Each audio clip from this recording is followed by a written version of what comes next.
Support the show by donating at themusicbuds.com. Thank you.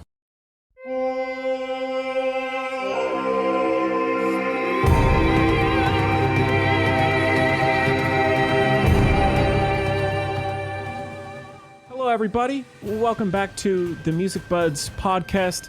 This is episode number 29, and my name is Henry.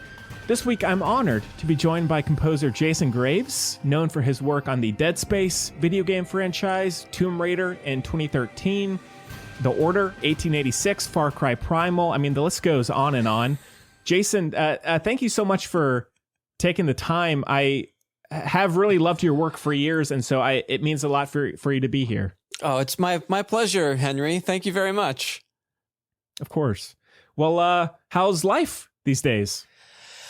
You know, all things considered, life is great. Thank you. It's funny because as composers, we basically spend all day in a dark room by ourselves. And in lieu or in spite of recent events, I'm still spending a lot of time in a dark room by myself. We're sort of isolated anyway. We moved from the city, Raleigh, North Carolina. We moved from Raleigh out to the country about 4 years ago, and kind of started self-quarantining back then, not intentionally whatsoever, but we're on a big piece of like 30 acres of property, and around the property there's woods and farmland. So it's sort of like self-isolating just because we love nature and animals. So it hasn't been, that much of a change in terms of day-to-day life, although obviously it's devastating and not good everywhere. But all things considered, I am great. How are you? I'm doing fine, thank you. One thing I should mention is, so you said you used to live in Raleigh? Yep, North Carolina. Everyone thinks I'm always in LA, but I'm in North Carolina. I'm in Hillsborough. No way. About 45 minutes away from Raleigh, yeah. Really? Yeah. This is my hometown. Okay then. Well, there you go. That's fantastic. So, yeah. Well, yeah. So I'm in Benson, basically. Oh, cool. Yeah. Awesome. Small world. No kidding. It is a small world. I'm used to everyone assuming that I'm in Los Angeles, which is totally fine. I don't have a problem with that. But I don't think I've ever, sometimes there's an East Coast connection, maybe New York or Georgia or even Canada on the East Coast. But I don't know if I've ever had a North Carolina, you're like less than an hour away probably. That's crazy cool. It is cool. Yeah. Well, I guess the first thing I wanted to ask is, how did you get into music? Because I feel like, especially with composing, there are, a million different ways people get into that field. I think, so I'm not one of those, I started playing the piano when I was 2 or anything like that. Or one of those, I grew up, my family was in music all the time. Now my dad did play guitar a little bit, like in college, and my mom played piano and handbells, and my dad also did drums in high school, I believe. So all of that was a little bit of me having a piano in the house and messing around when I was little, and then taking some piano lessons and not really liking it and stopping. And then in middle school, the middle school band director, all of her drummers were graduating at the same time, so she needed drummers. And I remember thinking, my dad played drums. That sounds like that could be really fun. And I just started taking lessons and learning, kind of reading music and practicing and all that stuff. And then it just took off from there. It just kept with more and more lessons, started taking piano lessons again in high school. Then I was taking vibraphone lessons because I was into drums and percussion, drum set lessons and snare drum lessons, singing lessons. I did musicals in middle school and elementary school. So it's kind of always been a performance kind of thing for me. Even when I was doing commercials, or plays or musicals, like in elementary school, I was singing and dancing, much to the chagrin of my middle school self being made fun of all the time by the boys. Sure. Because I'm taking singing lessons and dancing lessons and all that. But I loved it, especially tap. Like I really identified with tap dance and went the first year I was in, I went from the intro to tap class to the advanced tap class.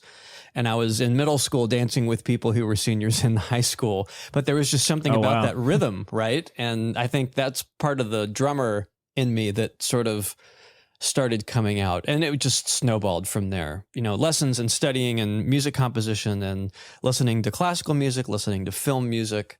But I think tap dance might be, I might need to charge you.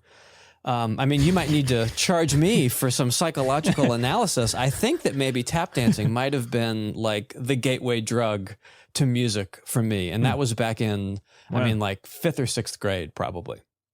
Wow. Now, before all that, were you someone who enjoyed or kind of noticed the music and video games and movies, TV? Was that something or did that kind of come after the music really hit you? My earliest memory of noticing the music was probably E.T. And I think that was, I don't know, it was probably around the same time I was doing tap dance lessons and piano lessons and things. But I remember thinking the first 10 minutes of the movie, there's no dialogue, but all this exposition happens, right? All this story takes place and characters are introduced and things develop. And the same thing with the last probably 10 or 12 minutes of the movie, from the bike chase to when, I don't want to spoil it in case no one's seen E.T., but yeah. You never know. It's a very heartwarming movie, and I just love that music. So I really noticed the music for that. That's when it kind of the switch flipped for me. Yeah. And now, with all that said, how did video game composing come into your life? It's funny because I know a lot of people now getting out of school or thinking about maybe what they want to do for college or graduate school or something are very much on that sort of video game music line of thinking. And I'm old, so video game music wasn't a thing when I was coming out of school. Even when I graduated from University of Southern California, like their film scoring program, like a graduate sort of program, was in 97, I think. There just wasn't the notoriety and kind of opportunity that game music has today. So I got into music, originally wanted to teach. My best friend now is my band director from high school. He's only about 10 years older than I am. And we're kind of like two guys cut from the same musical cloth. So I taught him all about John Williams and he taught me all about jazz. And basically we discovered that those are the exact same things. Right. And we even met John Williams together years ago at a concert that he did. And it was completely magical and everything that I ever would have hoped for. But I digress. So I was going to do teaching. And that was not my bag because of the methods courses. You have to learn to play all the instruments. And I discovered really quickly in college that wind instruments were not my thing. There's something about the vibration and the mouthpiece. And it was just like an instant, like almost throw it across the room the first time I tried to do it. Just did not gel with me whatsoever. But I really loved thinking back to like E.T. and then later Jurassic Park. And a couple of Danny Elfman scores as well, and some Jerry Goldsmith scores. I love the idea of film music, so I decided to do that instead. And I did that for a little bit, film and TV and commercials. I lived in LA for a couple of years. Like I said, I went to University of Southern California, moved back to North Carolina, doing independent film, like being credited instead of ghostwriting in LA. I was getting to write original stuff with my own name. And the funny thing was, I was only gone from North Carolina for maybe 3 years when I went to school. But I came back and I was meeting new people who sort of saw me as this guy who came from LA, an LA composer, quote unquote. And I was like, guys, I grew up here, just like you, right? Like, I mean, I was born in Georgia, but I moved up here like in middle school, essentially. So I've been here pretty much all my life in North Carolina. But they're like, wow, you came from LA and you did this cool stuff in LA. And that's how I ended up getting sort of the first gig for games. And it was literally just through networking.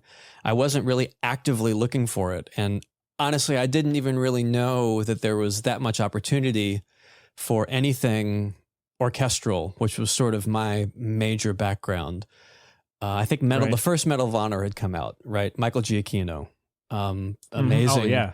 Amazing score and really immersive and orchestral, very Saving Private Ryan-esque. And I mean that in the best possible way. Oh, yeah. Stirring and atmospheric, and I just love the writing. So there was a developer of all places in Australia, literally as far away as you could get from North Carolina, literally the other side of the world. But they knew someone here in North Carolina who knew someone. And they needed music for their game. And it was like they had 6 weeks before the game was supposed to ship. And it just happened that the person I knew in North Carolina knew me as this orchestra guy from LA. And they're like, oh, we know a guy that did film soundtracks, like orchestral film soundtracks in Los Angeles. He's here in North Carolina now. Maybe you should talk to him.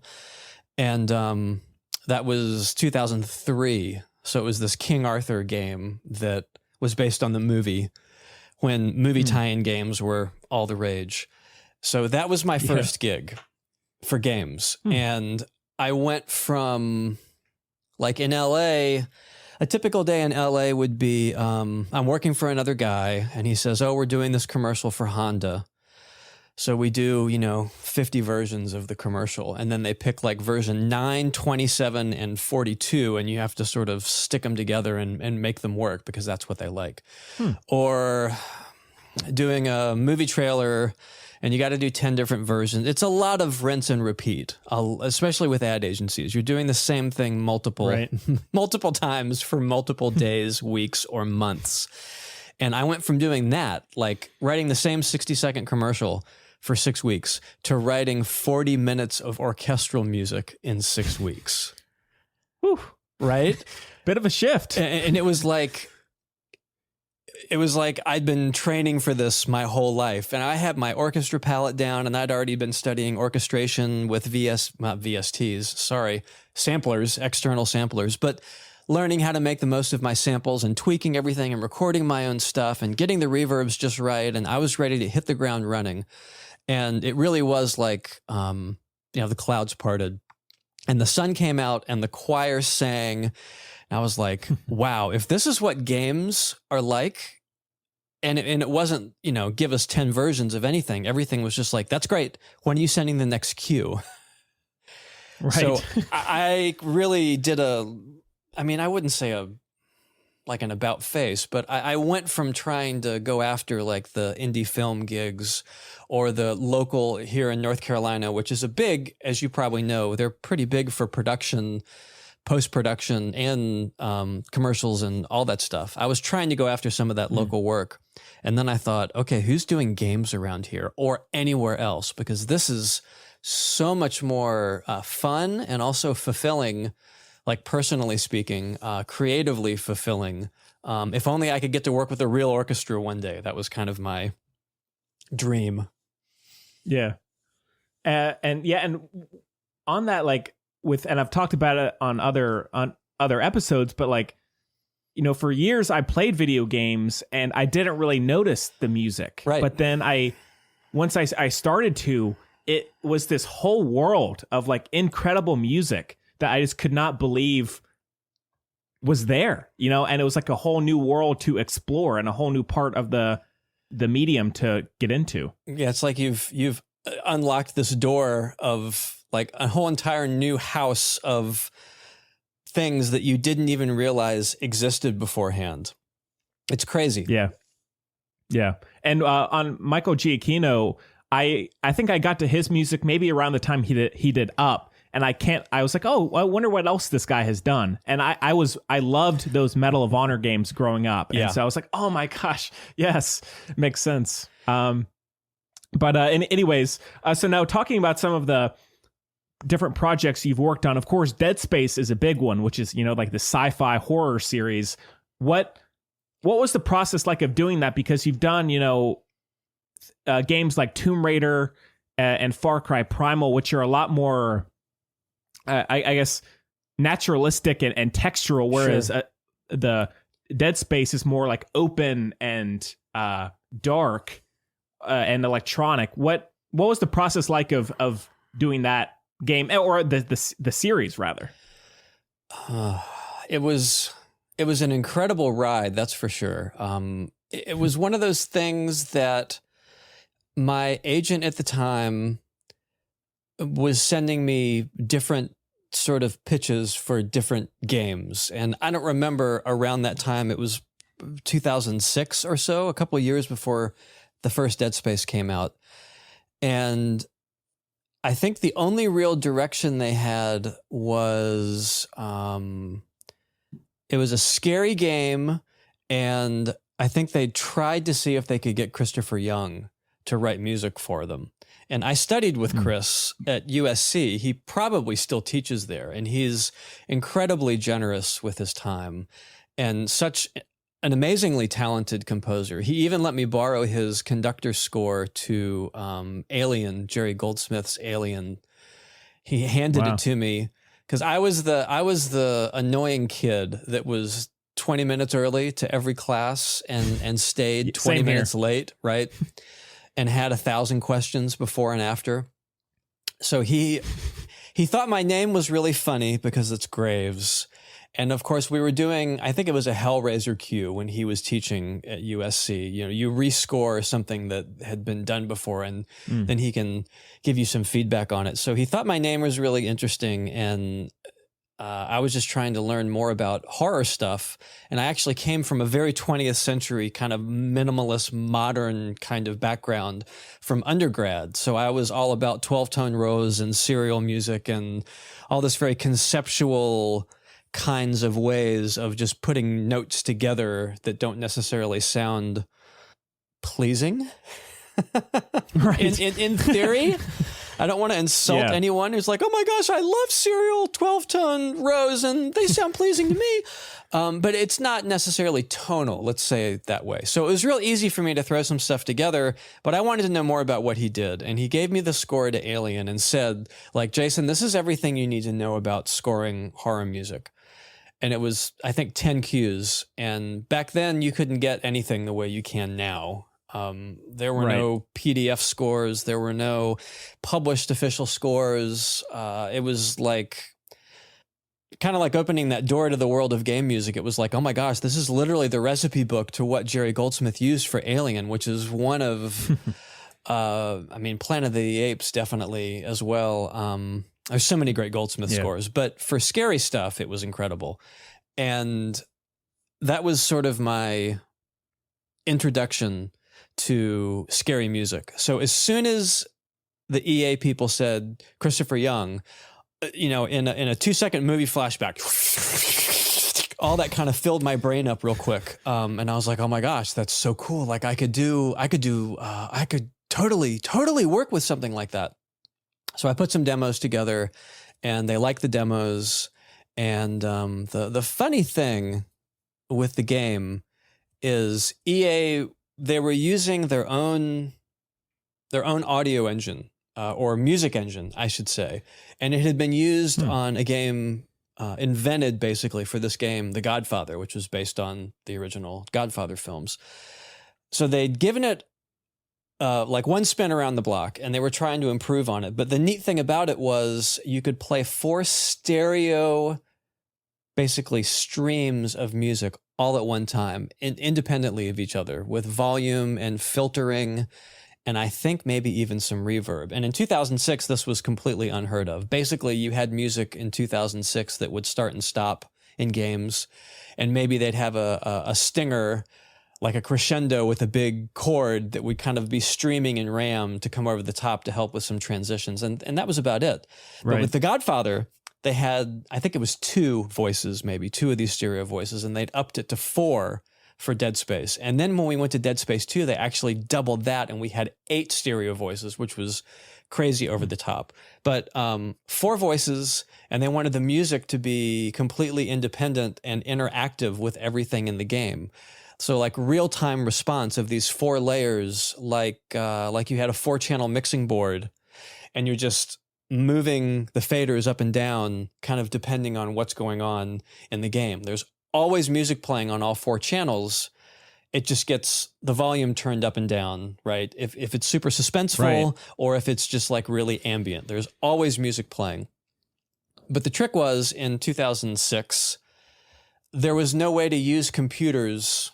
You know, I mentioned perfecting my samples and my hardware sampler and all that when I was working on King Arthur. It hadn't gotten that much better in 2006. That was only like 2002, I guess, I was doing King Arthur, maybe 2001. So we're still stuck with hardware samplers and, not a lot of choices when you want to do aleatoric kinds of music, which are those. It's not a specific pitch. You hear something, it just sounds like a kind of a cluster of sound, or it sounds like everyone's playing something a little different, this kind of skittery kind of sound.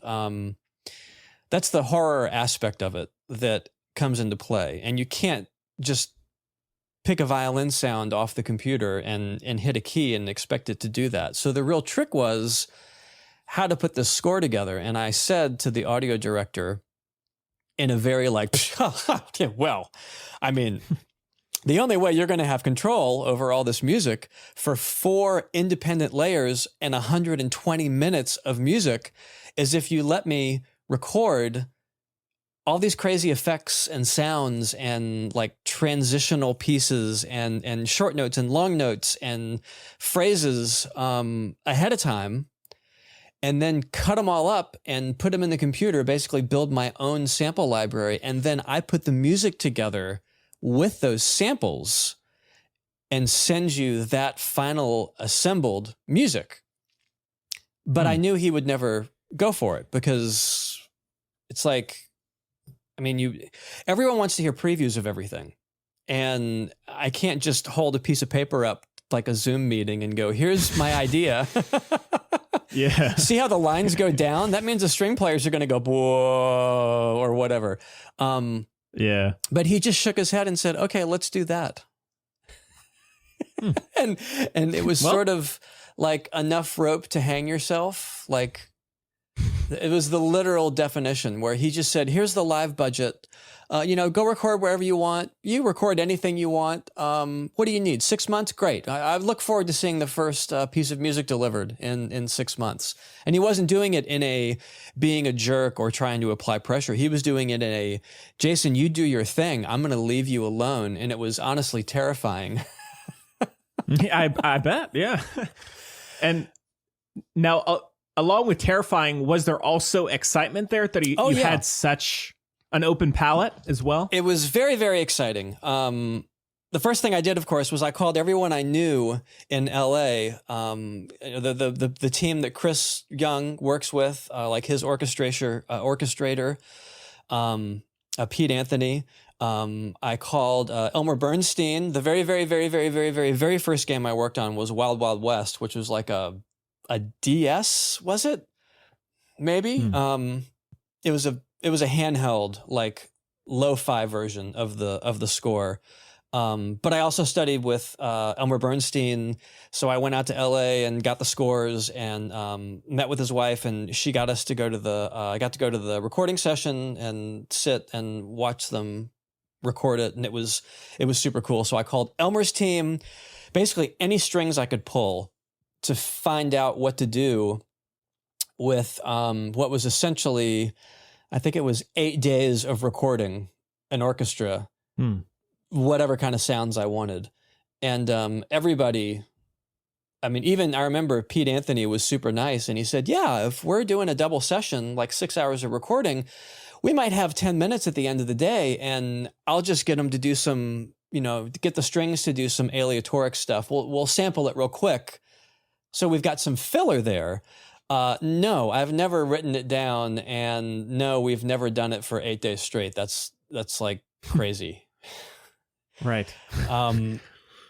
So it was both daunting and exciting. And I ended up doing 3 different recording sessions just so that if I completely fell on my face for the first one, I would have 2 more to sort of make up for it. And it also meant I only needed to prepare for about a third of the session instead of, the full enchilada. Yeah.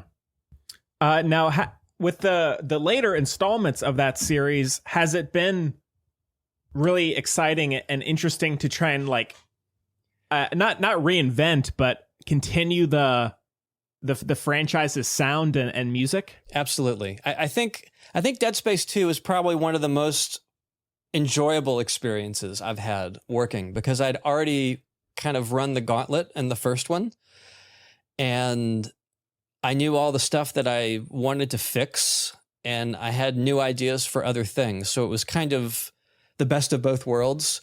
I was still a little scared because the first one got a lot more attention than I ever thought possible. So then it's sort of like, well, now what? I mean, now they want me to do another one. And EA just sort of went like, yeah, you just do that again. They had like zero help whatsoever. But what did help considerably, what always helps, and I don't care if you're a film guy, a TV guy, a game guy, or all 3, they're all going to say this, or girl. Anyone's going to say this. The material, the story, the game, the plot, the character arcs for Dead Space 2 are the only reason I was able to write, different music than Dead Space 1. It made it a lot easier because there were just new things. It was a new game. So I was able to literally pick up where I left off and just sort of continue the journey. Yeah. And with I'm always curious, like having worked on these, big franchises like Dead Space and Tomb Raider and others, do you ever feel pressure from the fan bases? Because there are huge fan bases for these games. Is that something you think about, or is that kind of out of your mind because it would kind of psych you out as to what people might be expecting? That's a good question. Well, I think no matter how much fan pressure or studio pressure or any kind of pressure there is, I'm always going to be putting more pressure on myself. Not willingly, of course, because the last thing I need is to feel more pressure. But I think there's something, any artist, because I've talked to people in so many different mediums, we all have that same kind of inner drive to improve and to learn. And it doesn't necessarily mean that the 3-minute cue I wrote today needs to be the best cue I've ever written compared to everything else. But I would like to think that there's something new in that 3-minute cue and that it has been improved. If it's let's say a combat track, it's just a little bit better than that combat track I did last week. Or if it's a sequel, maybe it's a little bit more creative and like ties into the game a little better than that combat track I wrote for the first game.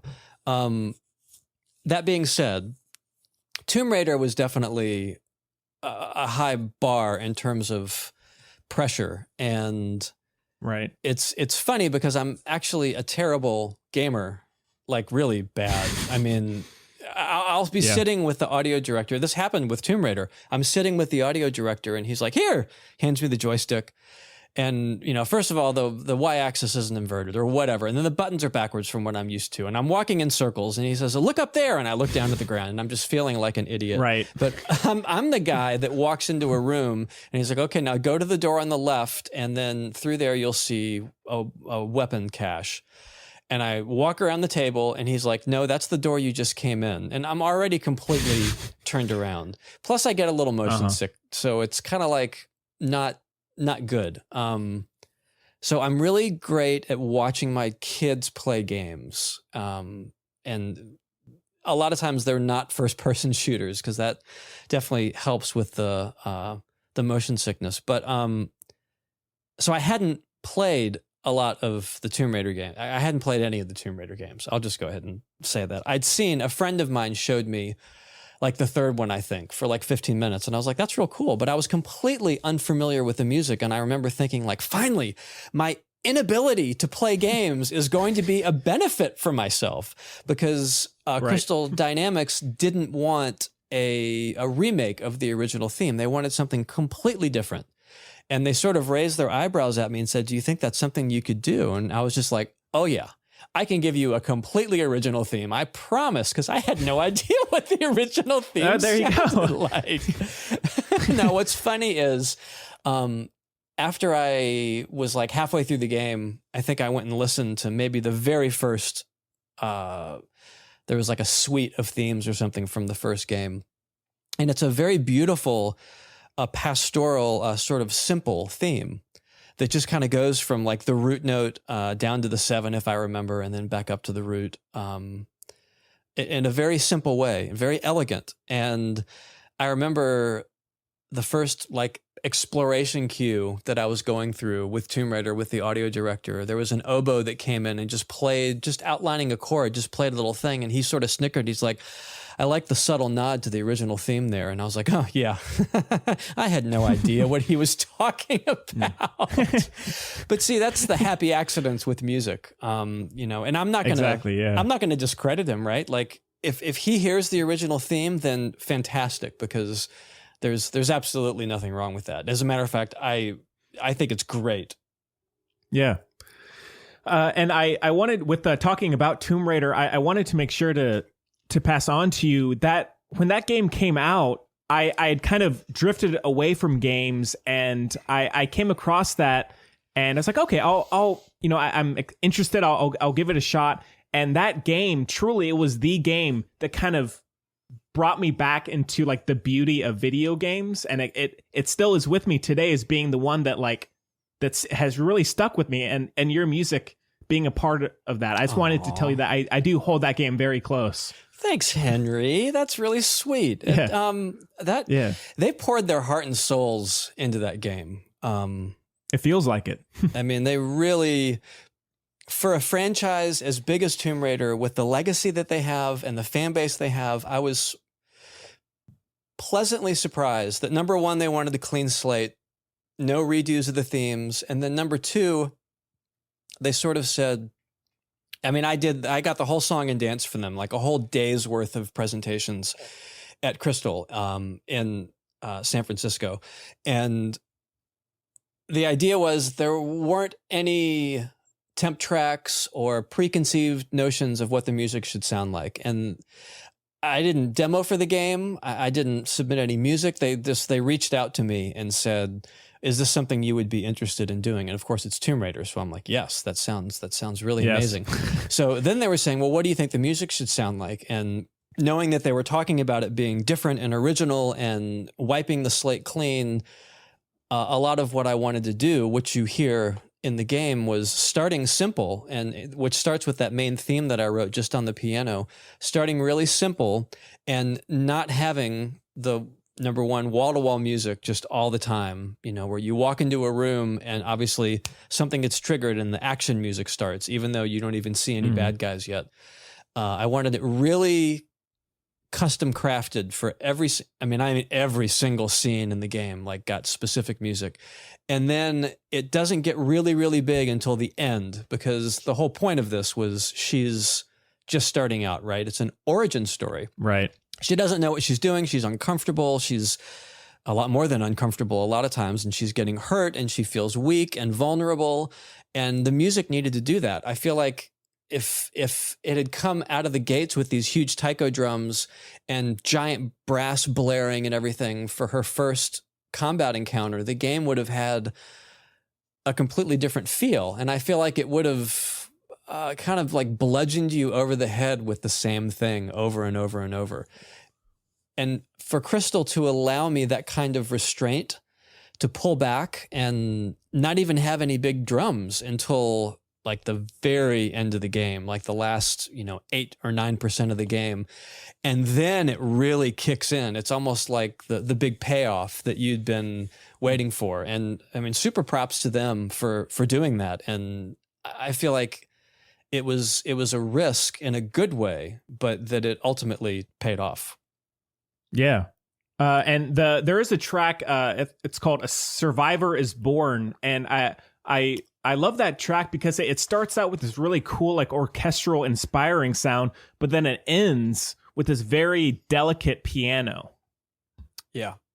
And I love that very, I guess, big contrast between just, moments in the track. That I think you might be the hit the nail on the head accidentally, Henry, because that, I believe, if I remember correctly, that was my number one track on Spotify this year, was that specific track. Because I think it has everything that people want when they listen to, film, TV, or game music. Because it gets nice and big, but it's got the build, right? It's got that sense of exploration. That was the very last track in the game before it went to credits. And it's when she's basically just kind of looking forward to her next adventure. And I still remember doing it because I spent a lot of time on it. All the drums and percussion and everything were played live.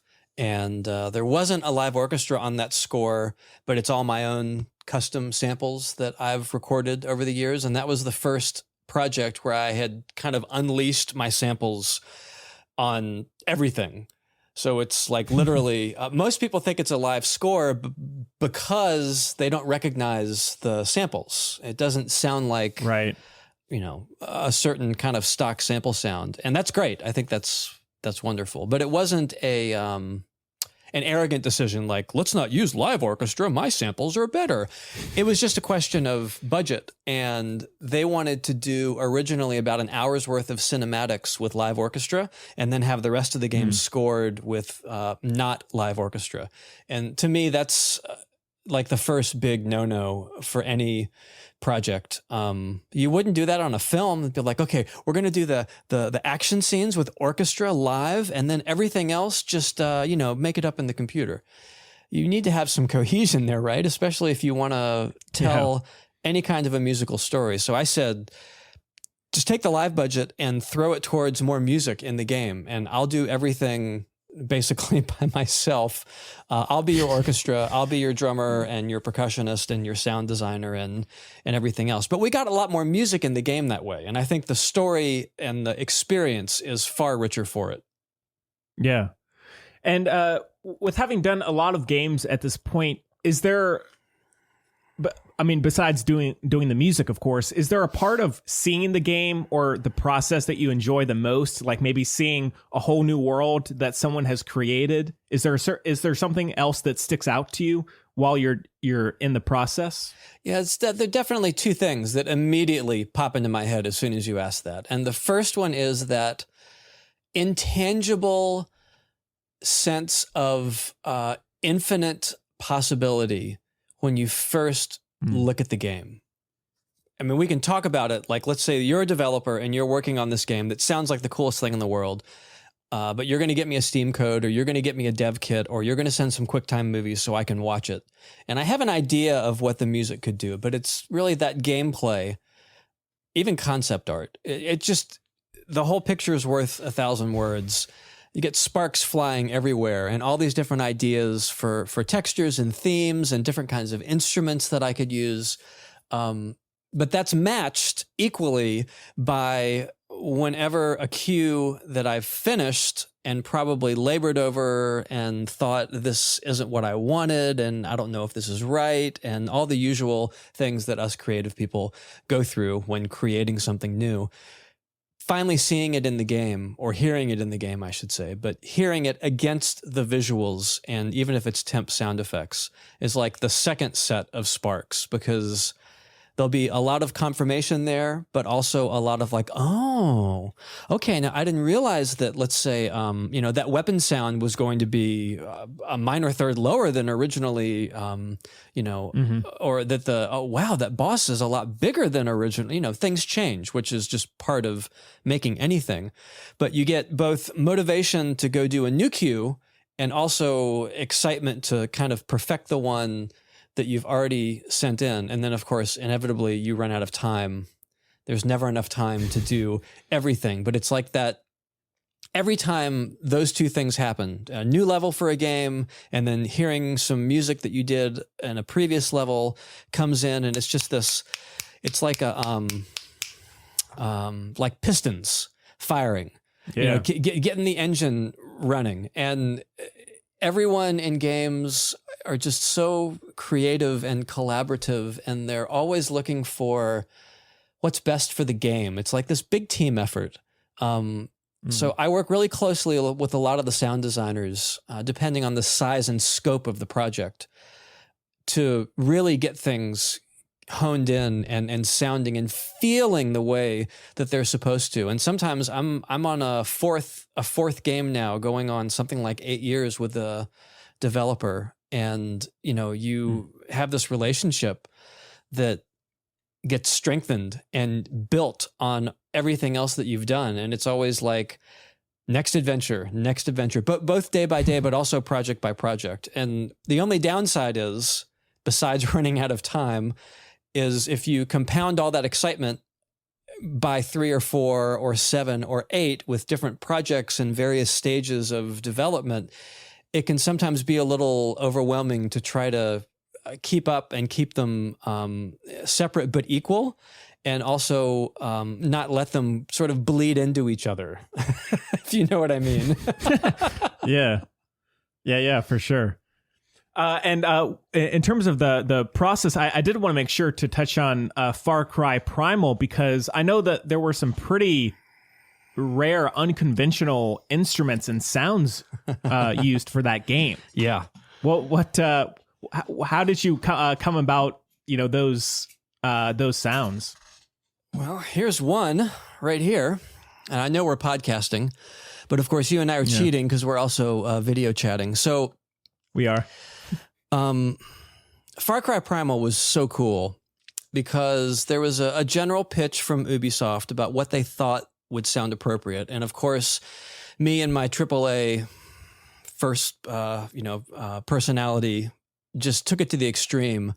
And I wanted to produce an entire score that literally could have been made when the game took place. So, pre-Bronze Age, no metal at all, which is a fairly flippant, easy thing to say offhand. Oh, well, let's just do a bunch of sounds that don't have any metal in them. But when you start thinking about it, I mean, any modern instrument, orchestral, woodwind, brass, percussion, cymbals, it's all got metal in it. You don't want to do anything with electronics. So really, it's kind of the epitome of what I love about games is I went super, super, super, super extreme and said, I'm going to make music with dirt and plants and rocks and like goat horns, a ram's ear, and just all this crazy kind of prehistoric sort of things. And of course,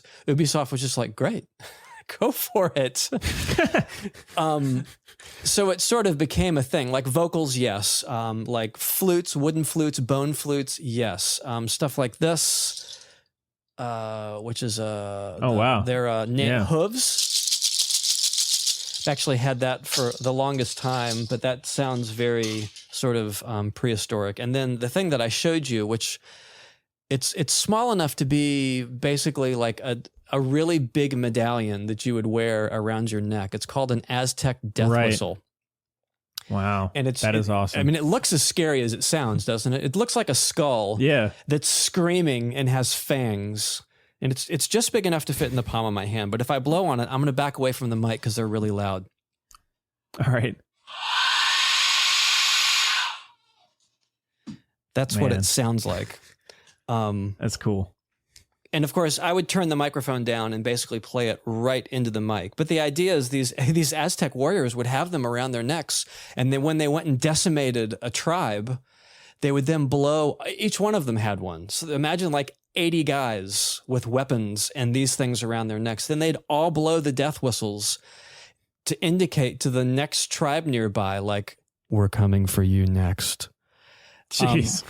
That was the whole purpose of the death whistles. So yeah, stuff like that. And then I ended up making a lot of organic music I'm a drummer, so out of plants and wood and bushes, I set up, a drum set. Like if you're at a concert, you see there's a drummer and he's got cymbals and there's a couple of microphones overhead and he's got mics on his drums and mics on his hi-hat and stuff. I literally set up a prehistoric drum set. So instead of cymbals, I had these 2 tall plants. I mean, exactly like something you'd get at Lowe's or Home Depot. A microphone on each one of them. I mic'd them just like I would a drum set. And I built a table that had a kind of hollow middle. So if you hit it, it would make this like boom, like this real low bass resonance. And I had firewood and seashells and clay pots. And if you suspend those terracotta pots, even the same size of 3 pots, they're all going to be different pitches. I think I had like 7 or 8 terracotta pots that were suspended that I would just tap with like either wood or my fingertips. Probably my favorite thing is I broke a terracotta pot, wrapped a bunch of string around all the little broken pieces and dangled them from the end of a big piece of firewood. And it made this like really loose, rattly kind of sound. So it was all just sounds like that. I would drag a brick across my stone floor in rhythm, right? And it would make this thing. I literally had a bucket of dirt that I mic'd with like a $5,000 microphone. And it's the best sounding bucket of dirt you've ever heard. Yeah. Well, can I ask, where did you get the Aztec death whistle? How does one come by something like that? So I got this one. I think I got off eBay, but it took like 8 weeks or something. The first one I got is a lot more impressive. It's this. Oh, yeah. And it literally looks like a full-size skull. Of course, the mouth has to be open because that's where the whistle comes out. But there's a guy in Arizona, I think, that makes these out of resin. And it sounds... It's got that same kind of sound to it. Yeah. That was actually someone at Ubisoft had been doing all kinds of research on the game, and they found out about the death whistles because they were considering using them for one of the tribes because that's what they did.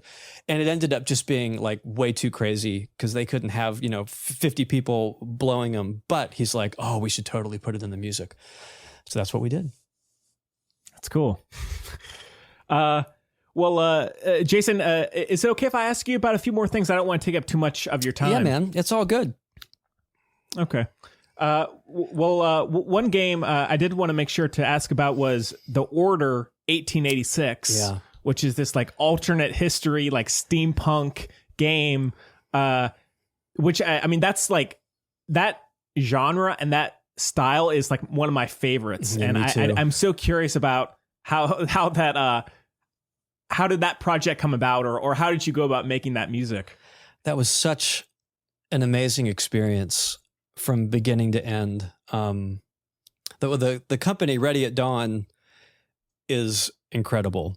And I believe, was that the first thing I worked on with them? I guess it was.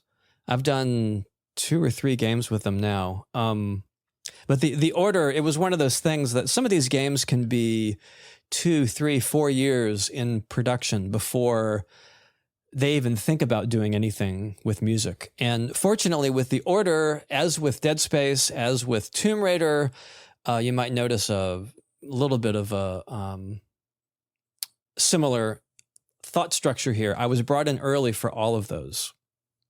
And it wasn't necessarily to like start writing music immediately. It was because the creative director or the audio director said, well, let's get a composer involved so that they can, construct and evolve what the music's going to be as we construct and evolve all of this gameplay. So I was involved with The Order. I mean, it was like 3 years before we even did any recording. It went through a bunch of different changes and improvements every single time.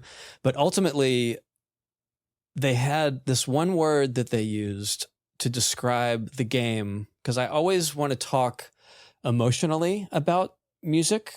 I don't care if I'm talking to John Williams or Christopher Young or the art director who doesn't know a kazoo from a bassoon. I always prefer talking emotionally. And not to I'm going to go completely back to the very beginning, but I remember Oh, you're fine. when Alan, my friend, ex-band director, and I were sitting, we watched Williams rehearse with the orchestra before the concert. We went there for the dress rehearsal, basically. That's how we got to meet him.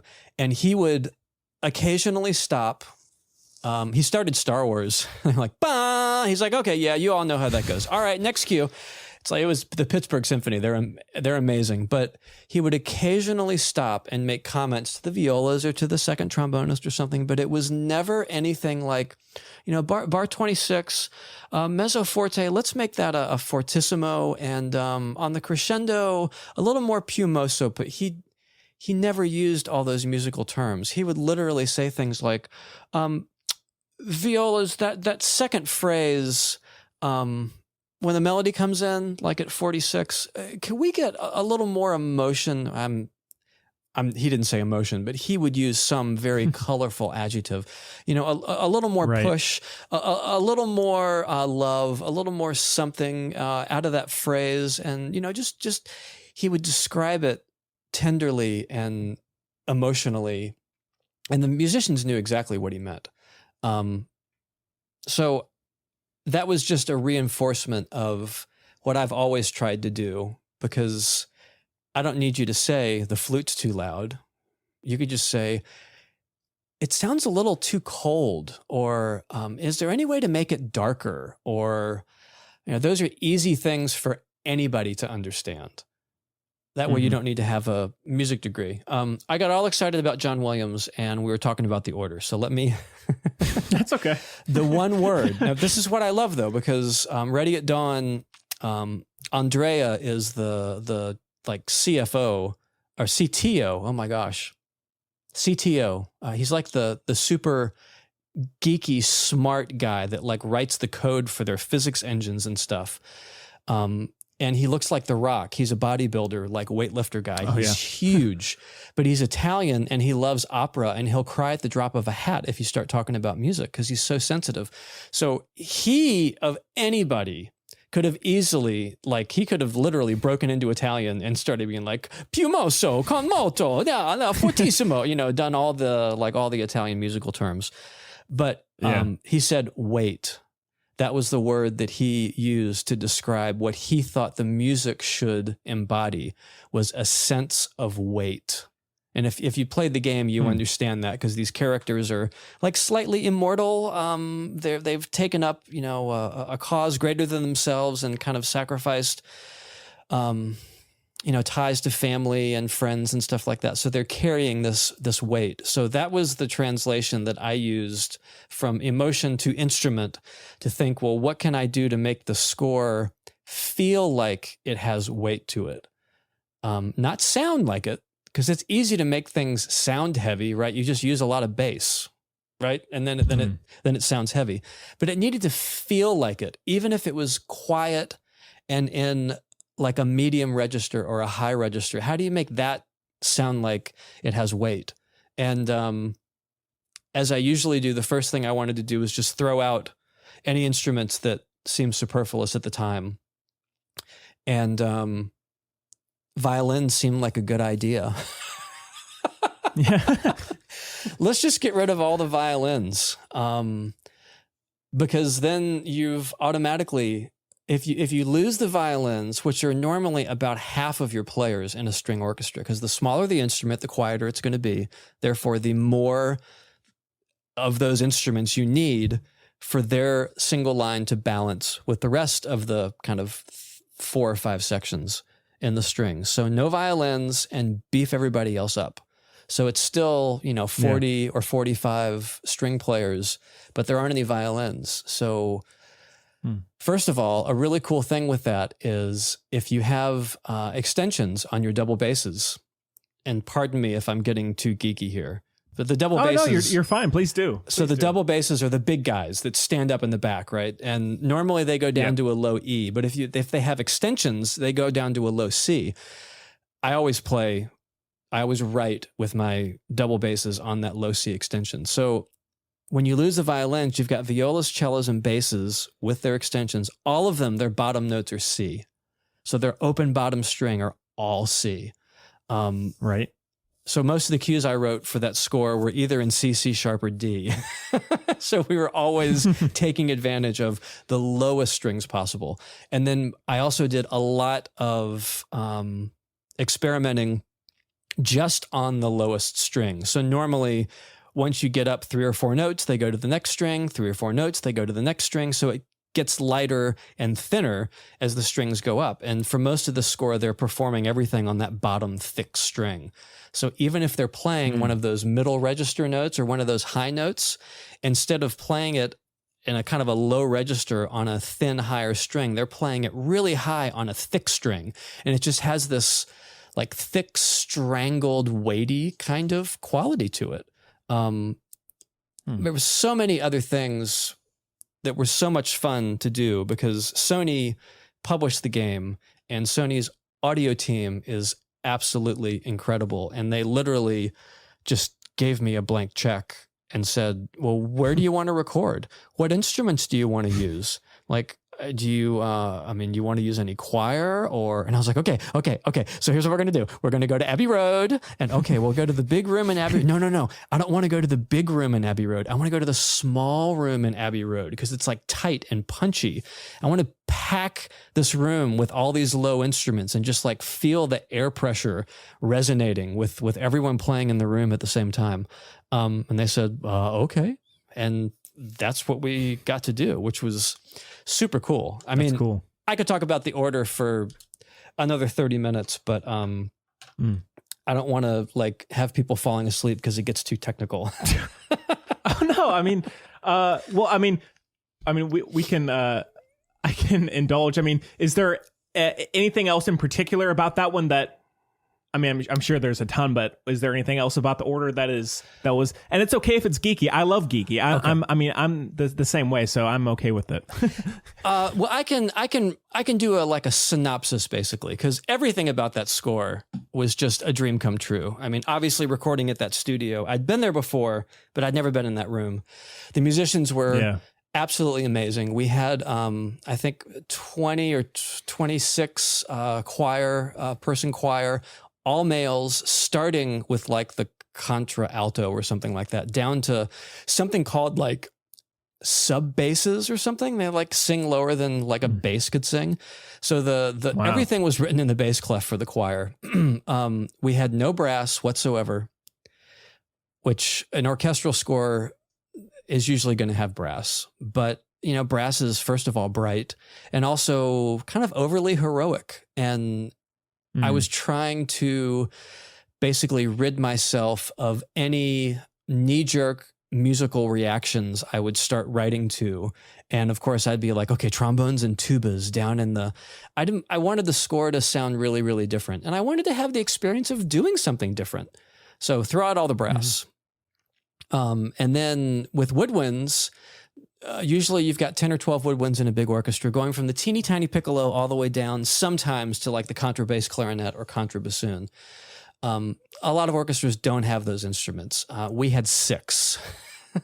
So I had 3 contrabass clarinets and 3 contrabassoons, along with 3 bass clarinets and 3 bassoons. So we had 12 of what would normally be maybe 2 in an orchestra. We had 12 of these guys all playing on the back row, mostly doing either unisons or octaves.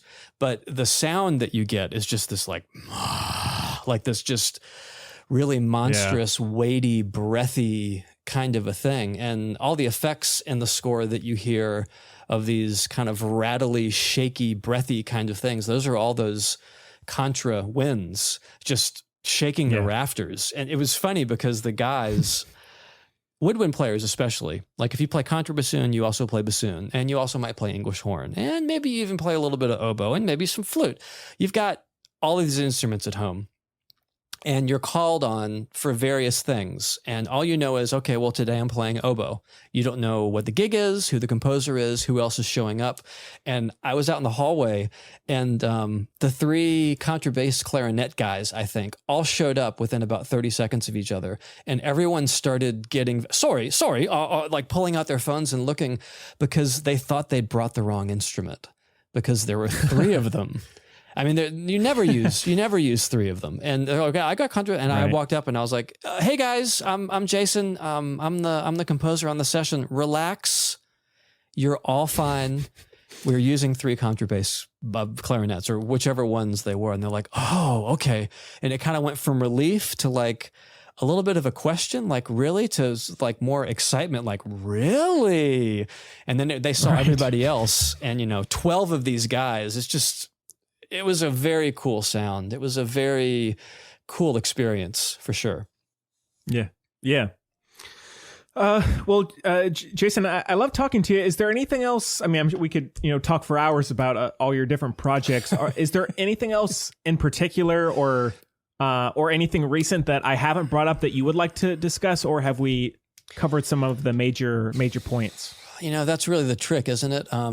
Anything that we can talk about is like at minimum 18 months old that I've worked on. The NDAs are so ironclad these days because they want to make sure that all the information goes out in due time according to the publisher. Let me think. Well,